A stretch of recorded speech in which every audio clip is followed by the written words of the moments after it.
ঈশানী চক্রবর্তী 693 প্রাপ্ত নাম্বার মাধ্যমিক 2025 রাজ্যে তৃতীয়, মেয়েদের মধ্যে প্রথম স্থান অধিকার করেছে।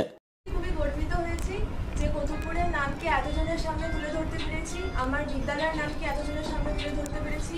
মা বাবা, শিক্ষক শিক্ষিকাদের, স্কুল টিচার, প্রাইভেট টিউটরদের আশা পূরণ করতে পেরেছি। খুবই গর্বিত। কতক্ষণ পড়াশোনা করতে? তার কোনো নির্দিষ্ট নিয়ম থাকেনি, আমি প্রতিদিন টপিক ঠিক করে নিতাম যে এগুলো পড়তে হবে, সেটা পড়ার জন্য যতক্ষণ লাগতো ততক্ষণই পড়তাম। মাধ্যমিক পরীক্ষায় প্রথম দশে থাকার জন্য বাবা মায়ের অবদান না স্কুলের অবদান? সবারই অবদান রয়েছে, বাবা মা, স্কুল টিচার, প্রাইভেট টিউটর, প্রত্যেকে। ভবিষ্যতে কি হওয়ার পরিকল্পনা আছে? ভবিষ্যতে রিসার্চার হওয়ার ইচ্ছা আছে। আগামী মাধ্যমিক পরীক্ষার্থীদের উদ্দেশ্যে কি বার্তা দিতে চাও? পড়ে এবং কনসেপ্ট যেন ক্লিয়ার করে এবং প্রত্যেকটা প্রশ্নে যত মার্কস ঠিক তত অনুযায়ী সেই লেন্থ অনুযায়ী যেন উত্তর লেখে, বাড়তি যেন না লেখে। কনসেপ্ট খুব ভালোভাবে ক্লিয়ার করতে হবে প্রত্যেকটা প্রশ্নে। তোমার বাবা মায়ের প্রফেশনটা যদি একটু বলেন।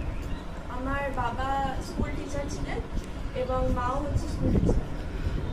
আচ্ছা, তুমি প্রথম